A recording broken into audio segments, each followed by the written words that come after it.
Hello students, चलिए start करते हैं। एक्सरसाइज 5.8 का क्वेश्चन नंबर 3 देखते हैं क्या है।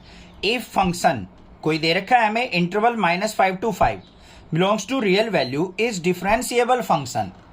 क्या दे दिया यहाँ पे? फंक्शन पहले ही दे दिया उसने कि डिफरेंशिएबल फंक्शन है। And if F dash x does not vanish anywhere, और उसने क्या कहा है कि जो एफ डैश एक्स है, जो भी हमारा फंक्शन है, उसका डेरिवेटिव जो है वो नॉट वेनिश है। नॉट वेनिश का मतलब क्या है? एफ डैश एक्स हमारा कभी भी 0 के इक्वल नहीं होगा। मतलब ये कंडीशन दे दी, f dash x not equal to 0 होगा। Then prove that f of -5 not equal to f of 5। तो हमें एफ ऑफ -5 को नॉट इक्वल प्रूव करना है एफ ऑफ 5 के। ठीक है, अब सबसे पहले देखो, पहले रोल्स थ्योरम को देखते हैं। यहां पे फॉर रोल्स थ्योरम क्या होगा? यहां पे डिफरेंशिएबल दे रखा है तो कॉन्टिन्यूस भी होगा, तभी तो डिफरेंशिएबल होता है। तो यहां पे क्या लिखेंगे हम? F is continuous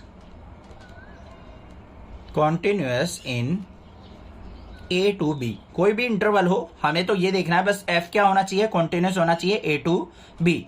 and differentiable in open interval a to b. और उसके बाद क्या होता है हमारा? F of a equal to f of b होना चाहिए। ये कंडीशन होती है हमारी किसके लिए? रोल्स थ्योरम के लिए। हमने राइट डाउन कर दी। अब यहां पे फिर हम क्या करते हैं? F dash c equal to क्या करते हैं हम? 0। और जो सी होता है हमारा वो बिलोंग्स टू क्या होता है? ए टू बी। ये बात आपको पता लग गई या नहीं? ये मैंने क्यों लिखी है, रीजन सुन लो। यहां पे उसने क्या कहा है कि f dash x does not vanish, मतलब f dash x not equal to 0 होना चाहिए हमारा। ध्यान से सुनो क्या कहा है उसने, f dash x not equal to 0। तो इसका मतलब क्या है? F dash c not equal to 0 होगा। बट हमारा रोल्स थ्योरम कब अप्लाई होती है? जब f dash c equal to 0 हो। तो ये तो इसके अपोजिट हो गया यहां पे। तो यहां पे क्या लिखेंगे? We are given that f function जो दे रखा है हमें is continuous and differentiable at -5 to 5। ये इंटरवल दे रखा है हमें जिसके अंदर हमारा गिवन फंक्शन क्या है? कॉन्टिन्यूअस भी है और डिफरेंशिएबल भी है।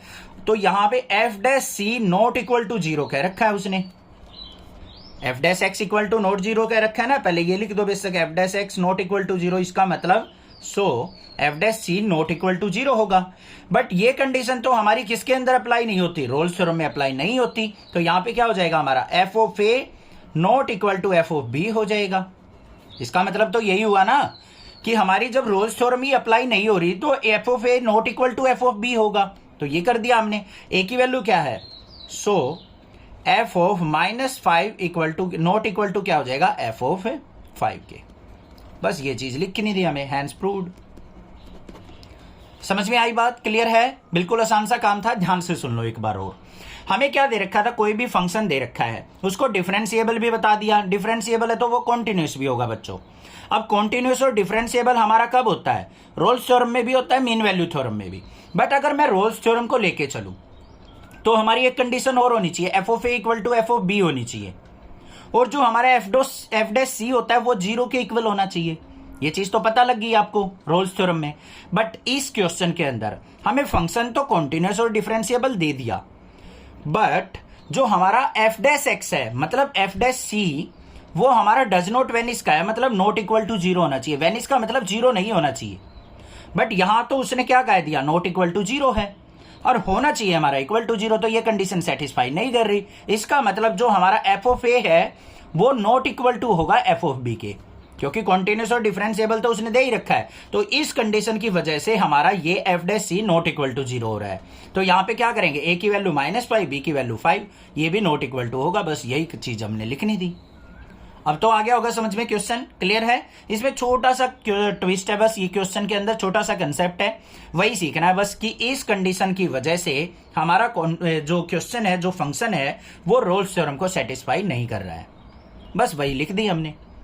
I hope clear question. Channel को सब्सक्राइब करना, लाइक करना और ज्यादा से ज्यादा शेयर करना। Thank you students for watching next classes video.